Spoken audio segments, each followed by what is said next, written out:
राधे राधे, हरे कृष्णा, हर हर महादेव। आप सभी को सावन के सोमवार की ढेर सारी शुभकामनाएं। भगवान शंकर और माँ पार्वती का आशीर्वाद आप और आपके परिवार पर हमेशा बना रहे। तो इसी के साथ आज हम सावन के सोमवार की पौराणिक कथा का श्रवण करेंगे, तो आप कथा को पूरा जरूर सुने। पौराणिक कथा के अनुसार अमरावती नगर में एक धनी व्यापारी रहा करता था। दूर दूर तक उसका व्यापार फैला हुआ था। नगर में उस व्यापारी का सभी लोग बहुत मान सम्मान करते थे। इतना सब कुछ होने पर भी वह व्यापारी मन से बहुत दुखी था, क्योंकि उस व्यापारी का कोई पुत्र नहीं था। जो दिन रात उसे बस एक ही चिंता सताती रहती कि उसकी मृत्यु के बाद उसके इतने बड़े व्यापार और धन संपत्ति को कौन संभालेगा। पुत्र प्राप्ति की इच्छा से वह व्यापारी हर सोमवार भगवान शिव की व्रत और पूजा किया करता तथा सायंकाल को वह व्यापारी शिव मंदिर में जाकर भगवान शिव के सामने घी का दीपक जलाता था। उस व्यापारी की भक्ति को देखकर एक दिन देवी पार्वती ने भगवान शिव से कहा, हे प्रभु, यह व्यापारी आपका अनन्य भक्त है। इतने दिनों से यह सोमवार का व्रत और पूजा नियमित कर रहा है। भगवान आप इस व्यापारी की मनोकामना अवश्य पूर्ण करें। तब भगवान शिव ने मुस्कुराते हुए कहा, हे पार्वती, इस संसार में सबको उसके कर्म के अनुसार फल की प्राप्ति होती है। प्राणी जैसा कर्म करते हैं उन्हें वैसा ही फल मिलता है। इसके बाद देवी पार्वती नहीं मानी। उन्होंने बार बार आग्रह करते हुए कहा, हे स्वामी, आपको इस व्यापारी की इच्छा पूरी करनी ही पड़ेगी। यह आपका अनन्य भक्त है। हर सोमवार आपका विधिवत व्रत करता है। पूजा अर्चना करने के बाद भी अगर आप अपने भक्तों पर दया नहीं दिखाते हैं तो लोग आपकी पूजा और पाठ क्यों करेंगे। देवी पार्वती का इतना आग्रह देखकर भगवान शिव ने कहा, देवी, तुम्हारे आग्रह पर मैं इस व्यापारी को पुत्र प्राप्ति का वरदान देता हूँ, परंतु इसका पुत्र केवल 16 वर्ष से अधिक जीवित नहीं रहेगा। उसी रात भगवान शिव ने स्वप्न में उस व्यापारी को दर्शन देकर उसे पुत्र प्राप्ति का वरदान दिया और उसके पुत्र के 16 वर्ष तक जीवित रहने की बात भी बताई। भगवान के वरदान से उस व्यापारी को खुशी तो हुई, लेकिन अपने पुत्र की अल्पायु की चिंता ने उस खुशी को नष्ट कर दिया। लेकिन व्यापारी अब भी पहले की तरह सोमवार का विधिवत पूजन करता रहा। कुछ महीने पश्चात उसके घर एक बहुत ही सुंदर पुत्र का जन्म हुआ। पुत्र जन्म से व्यापारी के घर में खुशियां मनाई गई। पुत्र जन्म का समारोह मनाया गया। व्यापारी को पुत्र जन्म की अधिक खुशी नहीं हुई, क्योंकि उसे पुत्र की अल्पायु के रहस्य का पता था। लेकिन यह रहस्य घर में और किसी को पता नहीं था। विद्वान ब्राह्मणों ने उस पुत्र का नाम अमर रखा। जब अमर 12 वर्ष का हुआ तो शिक्षा के लिए उसे वाराणसी भेजने का निश्चय किया गया। व्यापारी ने अमर के मामा को बुलाया और कहा कि अमर को शिक्षा प्राप्त करने के लिए वाराणसी छोड़कर आओ। अमर अब अपने मामा के साथ शिक्षा प्राप्त करने के लिए चल दिया। रास्ते में जहाँ भी अमर और उसके मामा रात्रि विश्राम के लिए ठहरते, वहीं यज्ञ करते और ब्राह्मणों को भोजन कराते।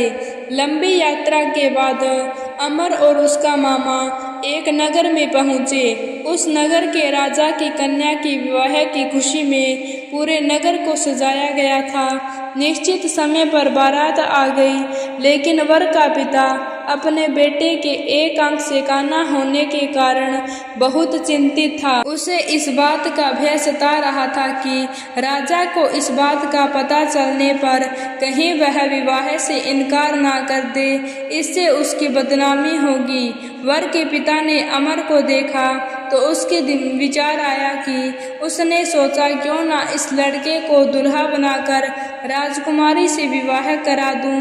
विवाह के बाद इसको धन देकर विदा कर दूंगा और राजकुमारी को अपने नगर ले जाऊंगा।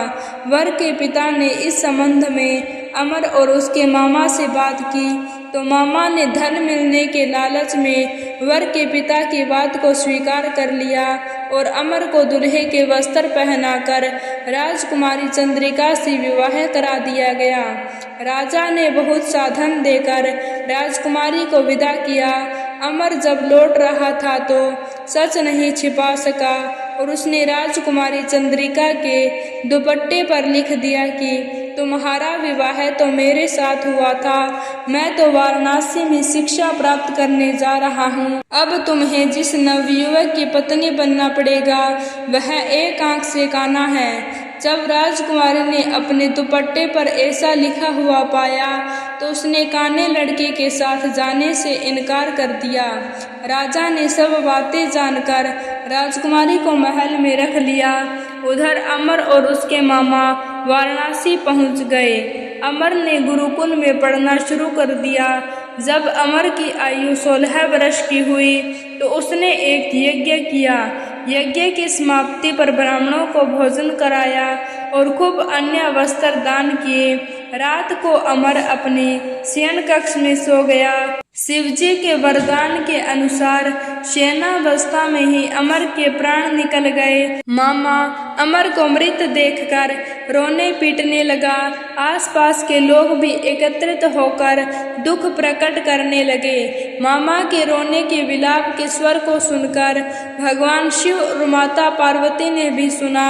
तब माता पार्वती ने भगवान से कहा, हे स्वामी, मुझसे इसके रोने को सहन नहीं हो रहा, आप इस व्यक्ति के कष्ट को दूर कीजिए। भगवान शिव और देवी पार्वती के साथ अदृश्य रूप में जाकर देखा तो पार्वती जी बोली, यह तो उसी व्यापारी का पुत्र है जिसे आपने 16 वर्ष की आयु का वरदान दिया था। आज इसकी आयु तो पूरी हो गई। फिर भगवान शिव से निवेदन किया कि हे स्वामी, आप इस लड़के को जीवित कर दीजिए, नहीं तो इस लड़के के माता पिता अपने पुत्र की मृत्यु के कारण रो रो कर अपने प्राणों का त्याग कर देंगे।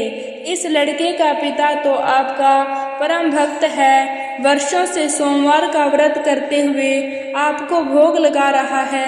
माता पार्वती के बार बार आग्रह करने पर भगवान शिव ने उस लड़के को जीवन वरदान दिया और कुछ ही क्षणों में वह जीवित होकर उठ बैठा। फिर शिक्षा प्राप्त करके अमर मामा के साथ अपने नगर की ओर चल दिया। दोनों चलते हुए उसी नगर में पहुँचे जहाँ अमर का विवाह हुआ था। उस नगर में भी अमर ने यज्ञ का आयोजन किया। समीप से गुजरते हुए नगर के राजा ने यज्ञ का आयोजन देखा। तब राजा ने अमर को तुरंत ही पहचान लिया। यज्ञ समाप्त होने पर राजा अमर और उसके मामा को महल में ले गया और कुछ दिन उन्हें महल में रखकर बहुत सारा धन वस्त्र देकर राजकुमारी के साथ विदा कर दिया। रास्ते में राजा ने बहुत से सैनिकों को भी साथ भेजा। नगर पहुंचते ही एक दूत को घर भेजकर अपने आने की सूचना भेजी। अपने बेटे अमर के जीवित वापस लौटने की सूचना से व्यापारी बहुत प्रसन्न हुआ। व्यापारी ने अपनी पत्नी के साथ स्वयं को एक कमरे में बंद कर रखा था। भूखे प्यासे रहकर व्यापारी और उसकी पत्नी बेटे की प्रतीक्षा कर रहे थे। उन्होंने प्रतिज्ञा कर रखी थी कि यदि उन्हें अपने बेटे की मृत्यु का समाचार मिला तो वे दोनों भी अपने प्राण त्याग देंगे। व्यापारी अपनी पत्नी और मित्रों के साथ नगर के द्वार पर पहुंच गया। अपने बेटे के विवाह का समाचार सुनकर पुत्र वधू राजकुमारी चंद्रिका को देखकर उसकी खुशी का ठिकाना नहीं रहा। उसी रात भगवान शिव ने व्यापारी के स्वप्न में आकर कहा, हे श्रेष्ठी, मैंने तेरे सोमवार के व्रत करने और व्रत कथा सुनने से प्रसन्न होकर तेरे पुत्र को लंबी आयु प्रदान की है। यह सुनकर व्यापारी बहुत प्रसन्न हुआ। सोमवार का व्रत करने से व्यापारी के घर में खुशियां लौट आई। शास्त्रों में लिखा है कि जो स्त्री पुरुष सोमवार का विधिवत व्रत करते हैं और कथा सुनते हैं उनकी सभी इच्छाएं महादेव की कृपा से पूरी हो जाती है। अब सुनिए सोमवार की दूसरी कथा। किसी गांव में एक बूढ़ी अम्मा अपने बेटे के साथ रहा करती थी। माँ बेटे बहुत मेहनत मजदूरी करके अपना गुजारा करते थे। एक बार बूढ़ी अम्मा के मन में विचार आया कि अब उसका पुत्र विवाह के योग्य हो गया है, अब उसे अपने लिए बहू ले आनी चाहिए। कुछ समय बाद बूढ़ी अम्मा ने अपने बेटे का विवाह एक सुशील कन्या से कर दिया। उसकी बहू बहुत सुंदर और संस्कारी थी। वह नित्य प्रति जल्दी उठकर घर की साफ सफाई करती और भगवान शिव का अपने घर में पूजन करती। विवाह के कुछ समय बाद सावन का महीना आया। बूढ़ी अम्मा की बहू भगवान भोलेनाथ की अनन्य भक्त थी। उसके मन में वह विचार आया कि वह सावन के महीने में मंदिर जाकर शिवलिंग पर जल अर्पित करे।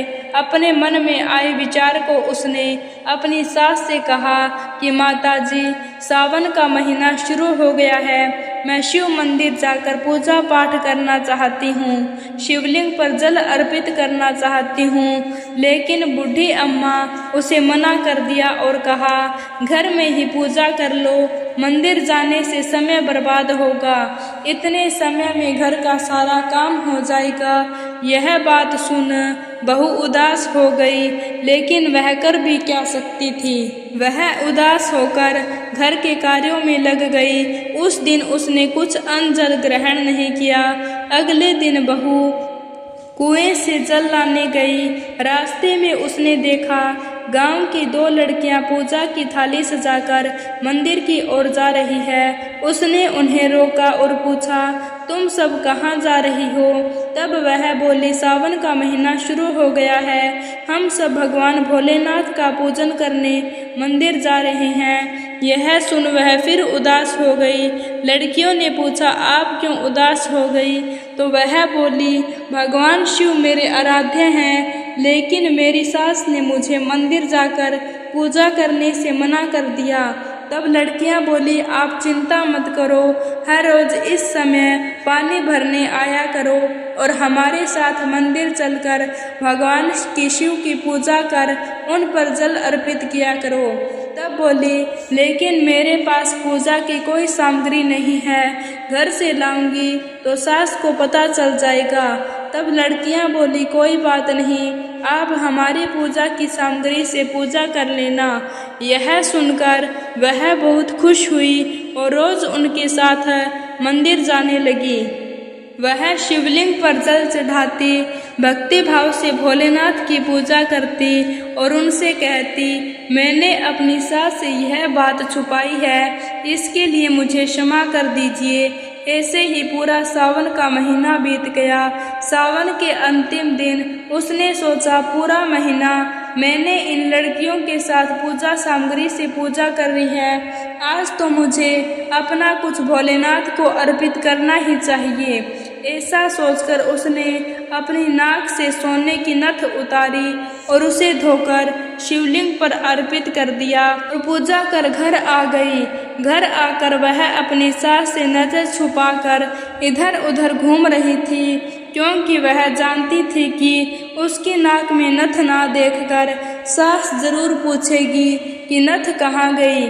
जैसे ही दोपहर हो गई, अभी अचानक सास की नज़र उसकी नाक पर गई और नाक में नथ न देखकर सास ने पूछा, बहू तुम्हारी नथ कहाँ है? तो वह बोली, माँ जी मुझे नहीं पता, शायद कहीं गिर गई होगी। सास बोली, अच्छा तो यह बताओ कि तुम आज कहाँ कहाँ गई थी, वहीं जाकर ढूंढ लेंगे।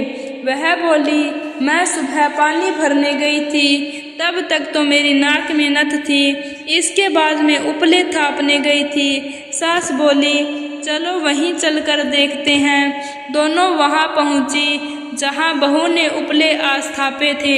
सास ने बहू से कहा, चलो अब यह उपले तोड़कर देखते हैं। दोनों सास और बहू उपले तोड़ने में लग गई। जैसे ही दोनों ने उपले तोड़े, दोनों के उपलों में एक एक नथ निकली। सास बोली, नथ तो एक ही थी, यह दो कैसे हो गई? इसके बाद सास ने एक एक कर सारे उपले तोड़ने शुरू कर दिए। अब सास उपले तोड़ते जाए और उन सब में से नथ निकलती जाए। सास ने बहू की ओर देखा और पूछा, यह क्या माजरा है? बहू ने सास से क्षमा मांगते हुए सारी बात उसे बता दी और कहा, यह भगवान भोलेनाथ का आशीर्वाद है। आज मैंने सावन की समाप्ति पर उन्हें अपनी नथ अर्पित की थी और उन्होंने मुझे इतनी सारी नथ वापस कर दी। सास बहू की बात सुनकर बहुत खुश हुई और कहा, सावन माह में स्नान, जप, तप और दान का इतना महत्व है तो अगले साल हम दोनों मिलकर शिवलिंग पर जल चढ़ाएंगे और पूजा पाठ करेंगे। अगला सावन का माह आने पर दोनों सास बहू ने नियम से सावन का स्नान किया, पूजा पाठ, जप, तप किया और भगवान भोलेनाथ की कृपा से माता के घर अन्न धन के भंडार भर गया। बहू को एक सुंदर पुत्र रत्न की प्राप्ति हुई।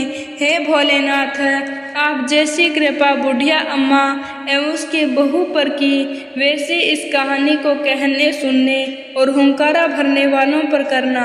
तो भक्तों, यह थी सावन के सोमवार की कहानी। उम्मीद है आपको कथा अच्छी लगी होगी। तो वीडियो को लाइक, शेयर और ऐसे ही कथाओं के लिए हमारे चैनल को सब्सक्राइब जरूर करें। धन्यवाद। राधे राधे। हर हर महादेव।